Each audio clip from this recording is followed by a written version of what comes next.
Assalamualaikum warahmatullahi wabarakatuh. Waalaikumsalam warahmatullahi wabarakatuh. Pada kesempatan kali ini kami bertiga akan mempraktekkan praktek coaching yang akan bertindak sebagai coach. Kali ini adalah Bapak Eko Mujiono dan sebagai coach Bapak Heri Purnomo. Akan kita mulai praktek coaching kami sekarang. Selamat siang Pak Eko, apa kabar? Selamat siang, kabar baik Ibu. Iya, Pak Heri apa kabar?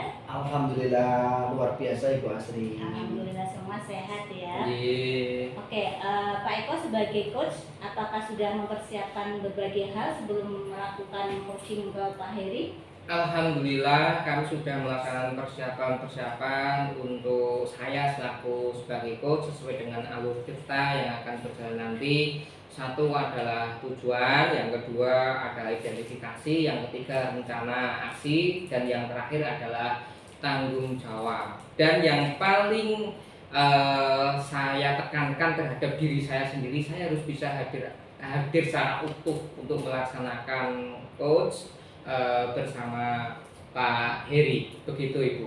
Oke, baik. Pada kompetensi coaching nanti kira-kira yang akan ditekankan Pak Eko di aspek yang mana?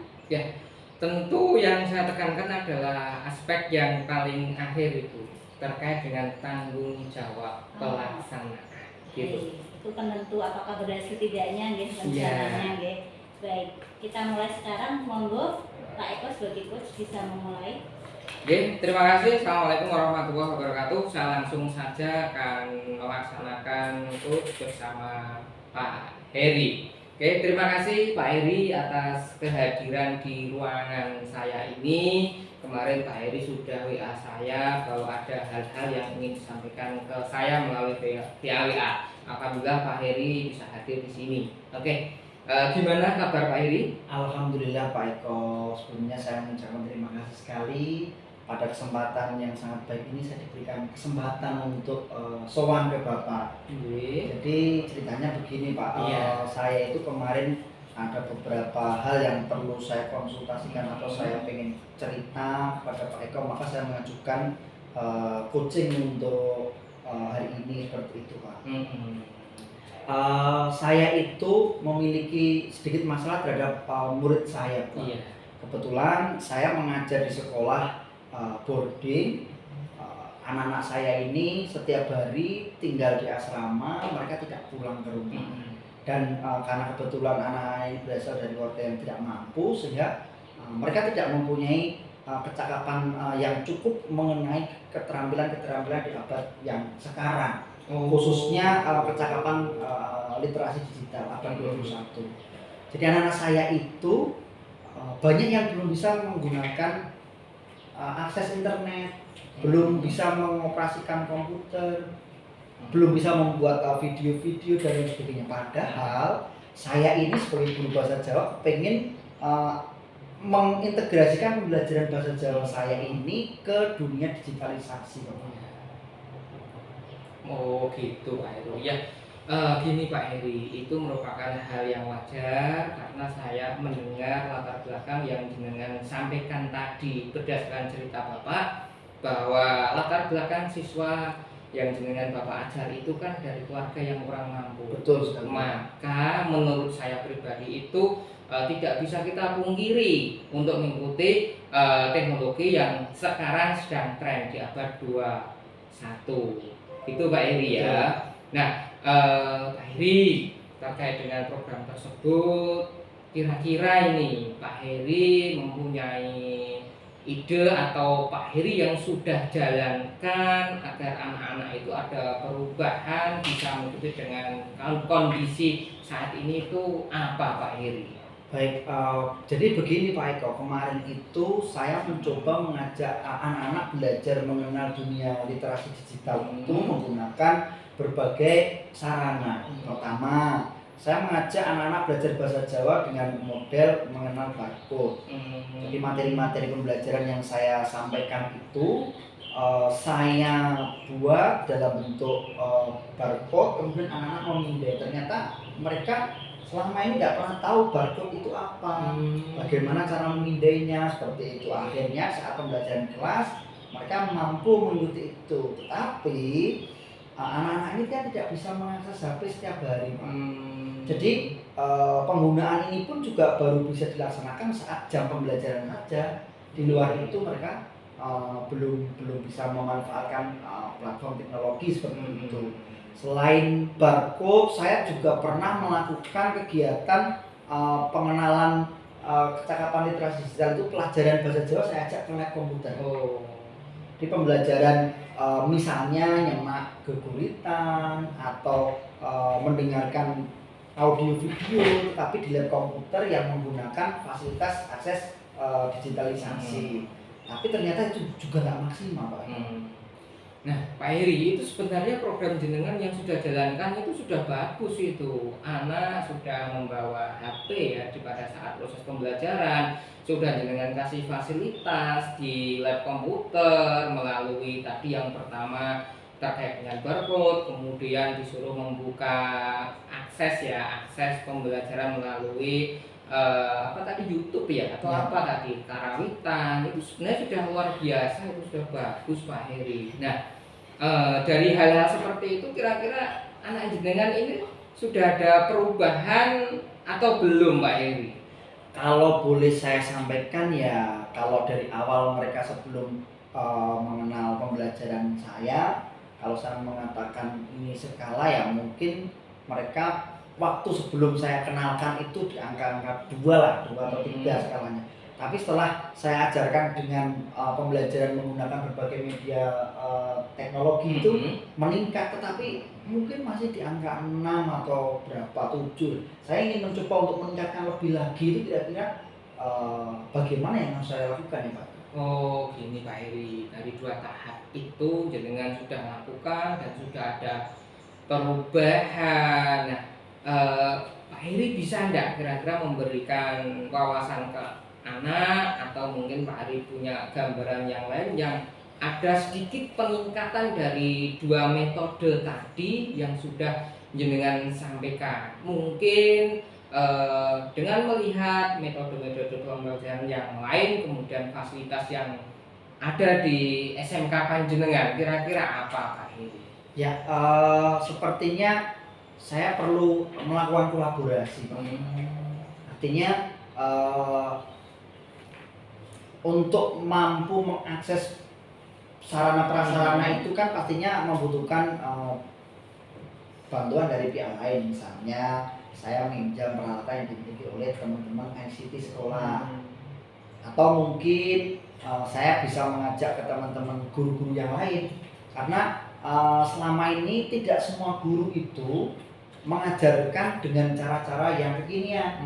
Jadi saat misalnya saya mengharuskan pembelajarannya menggunakan teknologi digital begitu, di saat pelajaran lain pun juga masih sifatnya konvensional, anak juga tidak akan terbiasa lagi. Tapi kalau mungkin lebih intensitasnya ditingkatkan begitu, mungkin bisa menambah keterampilan literasi digital anak-anak mungkin.